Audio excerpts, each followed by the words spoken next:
Lemon rice தானே அப்படின்ட்டு அசால்ட்டாக இருக்காதீங்க. அது அவ்வளோ உடம்புக்கு நல்லது.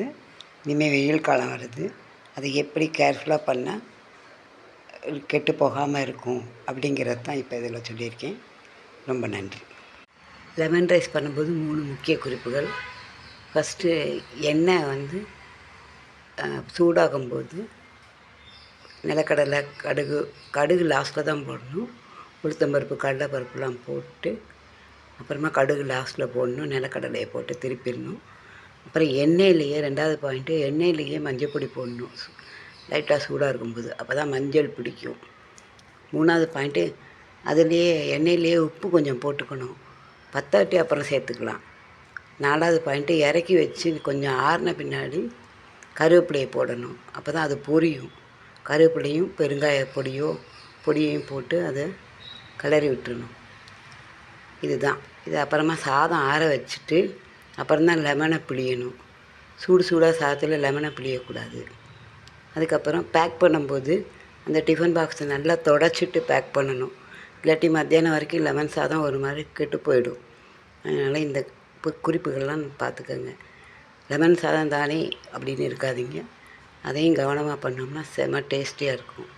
நன்றி, வணக்கம். இன்றைய சமையல் லெமன் ரைஸ் தானே அசால்ட்டாக நினைக்காதீங்க. இது கொஞ்சம் பார்த்து பண்ணால் செம்மையாக இருக்கும். கடுகு, முதல்ல உளுத்தம்பருப்பு, கடலைப்பருப்பு, வரமிளகா, பச்சை மிளகா ஒன்று கீறி போட்டு அது கொஞ்சம் ரெட்டு கலரில் வந்த உடனே லாஸ்ட்டில் தான் கடுகு போடணும். கடுகு போட்டு கொஞ்சம் லைட்டாக வெடித்து வந்தோடனே நிலக்கடலை போடணும். நிலக்கடலை போட்டு இந்த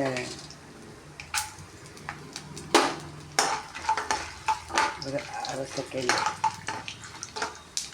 இந்த எப்போவுமே நம்ம எண்ணெயில் தான் மஞ்சள் பொடி போடணும். அப்போ தான் டக்குன்னு மஞ்சள் பிடிக்கும். மஞ்சள் கலரில் லெமன் ரைஸ் இருக்குங்க. அடுப்பை ஆஃப் பண்ணிட்டு இதில் கொஞ்சம் உப்பு போடணும். அப்போ தான் உப்பு சேரும். ஆறின சாதத்தில் தாளித்து கலவையை போட்டு இவ்வளோ பெரிய எலுமிச்சம்பழம் எடுத்திருக்கேன். அதனால் 1 தான் போட்டிருக்கேன். சின்ன எலுமிச்சம்பழம் இருந்தால் 2 போட்டுக்கோங்க. போட்டு நல்லா சாதம் ஆறின பின்னாடி தான் எலுமிச்சம்பழம்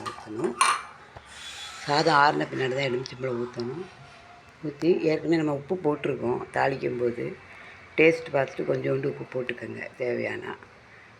நல்லா கிளறி விட்டிங்கன்னா சுவையான லெமன் ரைஸ் ரெடி.